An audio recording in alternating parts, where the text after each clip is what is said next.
Salam, salam outsider, le débrief commence maintenant.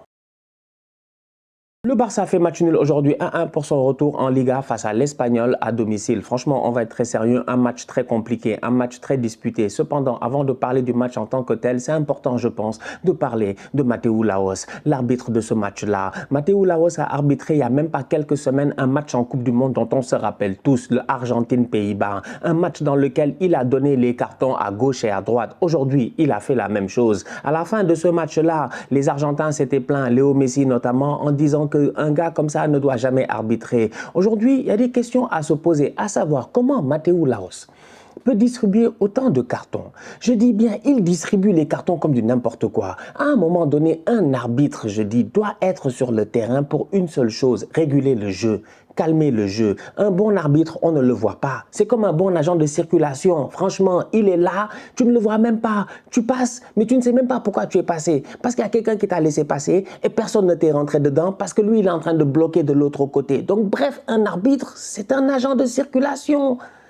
On ne t'a pas demandé d'être là à donner des contraventions à gauche et à droite, sinon tu ralentis la circulation. Si l'agent de circulation, il était posé et qu'à chaque voiture qui arrivait, il les arrêtait pour leur donner des contraventions, vous n'irez jamais loin, on n'avancera pas, on sera pris dans les bouchons. Aujourd'hui, Laoz, c'est ça son problème, il casse tous les matchs de football qu'il arbitre. Franchement, je comprends qu'il y a de l'intensité, je comprends que c'est un derby, je comprends, etc. Il y a plein de facteurs que l'on comprend, mais ce que je ne peux pas comprendre, c'est un arbitre comme Laoz qui, lui, au lieu de calmer le jeu, il embrase le jeu. Il met de l'huile sur le feu. Mais calme-toi! Franchement, un arbitre, tu ne peux pas parler avec lui. Il donne plus de cartons jaunes pour des arguments, je dis bien, et je ne sais pas, pour contestation. Il donne plus de cartons jaunes pour contestation que pour faute réelle. Incroyable, franchement. Donc aujourd'hui, non, Laoz a donné carton rouge alors qu'il doit donner carton jaune pour sortir le gars. Il donne carton rouge comme du n'importe quoi. C'est-à-dire qu'il s'est passé des choses dans cette fin de match et des questions à se poser sur l'arbitrage. Parce que Mateu Laoz, après son quart de finale, la FIFA ne l'a pas gardé pour le reste de la compétition. Franchement, en toute honnêteté, peut-être qu'en Espagne, il est considéré comme étant un des meilleurs arbitres du championnat, mais les Espagnols doivent se revoir parce que ce gars-là, sincèrement, il n'est pas bon. Il n'est absolument pas bon. Je le répète encore une fois, un arbitre doit calmer, mais pas embraser. Il ne fait que cela. Ceci étant dit, le Barça de Xavi avait ouvert le score très tôt dans ce match-là. 1-0 sur un but de Marcos Alonso. Passe décisive de Christensen. Bref, le ballon a traîné, les Catalans se sont gérés. Les joueurs de Xavi, ils sont très bien rentrés dans ce match-là. Ils sont rentrés dans ce match-là avec l'intention, et tu oses le croire, qu'ils vont gagner ce match sans aucun problème. Le souci, il est simple, c'est que depuis le début de la saison, s'il y a une chose qui est récurrente dans cette équipe-là du Barça, c'est qu'elle est capable de nous montrer qu'elle est capable de bien jouer. Cependant, elle est capable de nous montrer qu'elle est incapable de gagner un match. Le Barça, normalement, aujourd'hui, face à l'Espagnol, ils doivent tuer le match en première mi-temps. Ils peuvent tuer le match en première mi-temps, 2-0, 3-0 normalement. Malheureusement, en attaque, ça ne se gère pas. Les gars ne sont pas précis. Ils se créent des occasions, mais ils ne sont pas précis. Ils ne sont pas dangereux. Ils ne sont pas létals. Il y a des questions à se poser aujourd'hui, à savoir, Xavi, qu'est-ce qu'il lui faut de plus? Parce que sincèrement, à mon humble avis, aujourd'hui, il a des joueurs. Il a des joueurs, franchement. Maintenant, c'est à lui aussi de travailler, de mettre ces joueurs-là en confiance. Ousmane Dembélé, Xavi, apparemment, il a beaucoup d'espoir en lui. Il considère que Dembélé fait partie des meilleurs ailiers au monde. Il n'a qu'à le lui dire pour que ça rentre dans sa tête. Parce qu'aujourd'hui, la rentrée de Dembélé, franchement, à mon humble avis, elle est insuffisante. Ferran Torres, il rentre, il sert absolument à rien. Tu vas aller où avec Ferran? Ferran à Arsenal, Ferran à Arsenal. Vous nous fatiguez. Franchement, Arteta n'est pas fou. On n'est pas fou. Je ne sais pas, en fait, dans quel monde, je dis bien, Arsenal va aller faire les fous pour acheter Ferran Torres. On n'en a pas besoin. Il n'est pas en confiance au Barça. Il le sera encore moins, je dis bien, quand on le sortira de son élément, de chez lui, de son pays, pour l'amener à Londres. Donc aujourd'hui, la vérité, elle est là. Au niveau du Barça, franchement, je suis désolé, c'est insuffisant. C'est très insuffisant. Des ailiers qui sont censés être efficaces, mais qui malheureusement sont inefficaces. C'est pas normal. Rafinha, il est là sur le terrain. C'est faible. En fait, peut mieux faire. C'est que peut mieux faire. Ce que voulez-vous que je vous dise? Ansu Fati, je vous l'ai dit, je ne vais pas le traiter de tocard. Pour moi, le numéro 10 est beaucoup trop lourd pour lui aujourd'hui. S'il y avait la possibilité même de lui enlever le 10 au courant de la saison pour lui donner un autre numéro générique, 35, 39, 45, je ne sais pas, pour qu'il se gère peut-être, je ne sais pas. Mais Ansu, honnêtement, le début de sa carrière nous laissait prévoir qu'il allait être un top player. Il est encore très très jeune. Il a eu une grosse blessure. Donc peut-être que ça va lui prendre du temps pour revenir. Mais là, c'est décevant. Franchement, il est sur le terrain. Il ne sert absolument à rien. Donc, Lewandowski, il faut bien le servir. Et quand tu le sers, il a des occasions des tirs, mais le gardien a été très très bon. Le gardien de l'Espagnol. Aujourd'hui, franchement, le Barça, je dis, il y a des questions à se poser. Cette équipe-là, je ne sais pas, je la trouve trop... Elle n'est pas stable. Elle n'est pas stable, en fait. Là, il y a des défenseurs qui sont absents. Il y a un mercato, je pense, qui doit être fait. Il y a trop d'incertitudes au milieu de terrain. Busquets, va-t-il rester, ne va-t-il pas rester? Les gars veulent que Busquets reste. Mais pour aller où? En fait, moi, je ne sais pas ce qu'ils veulent au Barça. Franchement, je ne sais plus ce qu'ils veulent au Barça. Busquets va rester pour aller où? Pour faire quoi? Franchement, donc tu comprends pas, en attaque, c'est pas dangereux, c'est pas létal, ça doit marquer des buts, ça doit être méchant, ça doit être statistiquement au top.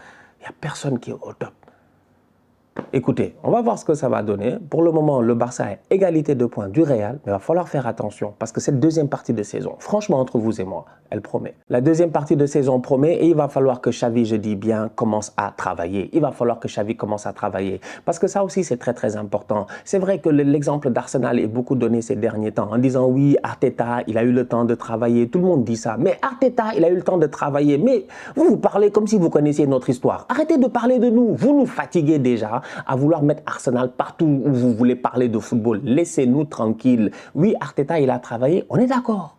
Mais Arteta, dès qu'il est arrivé, on a vu le travail qu'il voulait mettre en place. C'est ça la différence. C'est que les gens oublient trop, ils oublient trop. Mais Arteta, dès qu'il est arrivé, il a gagné FA Cup, Community Shield, il a gagné 2 titres.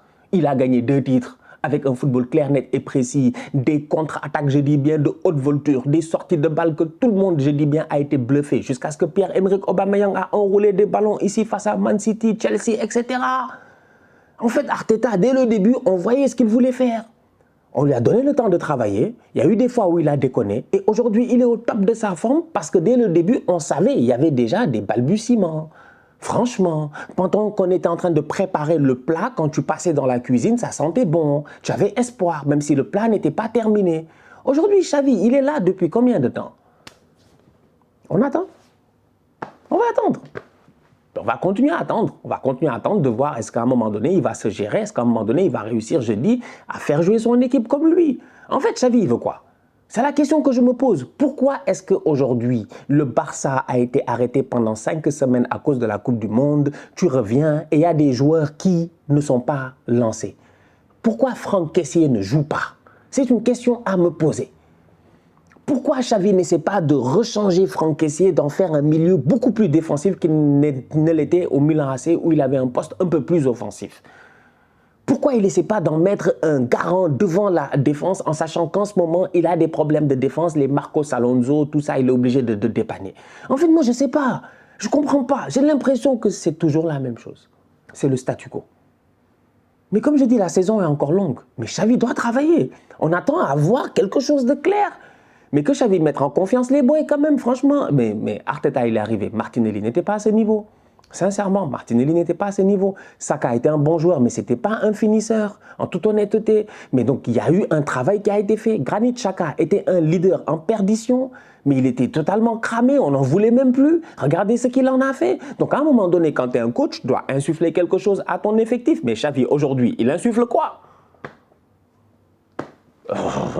Non, franchement, les fans du Barça vont se fâcher. Non, vous allez encore vous fâcher contre moi. Vous allez encore vous fâcher, ouais, non, Stan, machin, tout ça. Alors que la vérité, elle est là. Je vous l'ai dit hier, le Real, j'ai pas besoin de beaucoup parler parce que le Real, tu vas beaucoup parler et ils vont te taper. L'année passée, 3 fois d'affilée, ils ont échappé en Ligue des Champions. Ils devaient être éliminés. Je dis ça, ce genre de résurrection-là, franchement, mais personne ne l'a jamais vécu.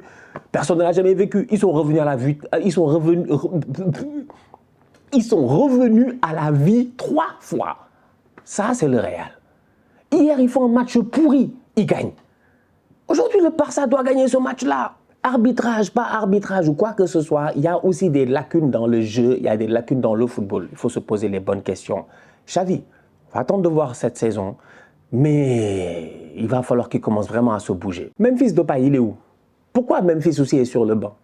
En fait, pourquoi Memphis, la dernière fois, il joue avec les Pays-Bas à la Coupe du Monde, on le voit, il arrive, il est blessé, ça prend du temps, petit à petit, il monte en niveau. Quand il rentre, il est chaud et tout, même si on sait que c'est le boy Gakpo qui a été le meilleur joueur au niveau néerlandais. Mais que fait Memphis sur le banc aujourd'hui au retour de la Coupe du Monde?